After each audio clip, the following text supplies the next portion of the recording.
தொண்டரணியிலிருந்து பேசுறோம்னா தளபதி வெயில இருக்கிறதுனால இளநீ கொடுத்தோம். கண்டிப்பா எல்லாரும் விசில் சின்னதுக்கு வாக்களிங்க.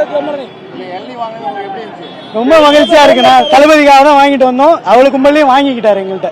ரொம்ப மகிழ்ச்சியா இருக்கு. சந்தோஷ் டிவிக்கு தொண்டரணி அமைப்பாளர். இவர் இணை அமைப்பாளர் கிழக்கு சட்டமன்ற தொகுதி. அதானா சொல்லுங்கண்ணா. கண்டிப்பா எங்க தளபதி கண்டிப்பா வாங்குவாரு எங்களுக்கு தெரியும். ஆமா குடிச்சிட்டாரு. வாங்கி குடிச்சிட்டு தான் வராரு. போதுமானு கையை தூக்கி இப்படி காமிச்சாரு. போதுமானு சிரிச்சாரு. சந்தோஷப்படாரு. குடிச்சிட்டு இருக்க எங்களை திரும்பி பார்த்து. இதுக்கு மேல எங்களுக்கு என்ன வேணும்? எதுவுமே வரும். தளபதி வெயில வந்திருக்காரு. அந்த வெயில நாங்க கொடுக்கணும்னு ஆசைப்பட்டோம். கொண்டு வந்து கொடுத்தோம். குடிச்சிட்டு திரும்பி பார்த்து இப்படி கையை காமிச்சாரு பாருங்க.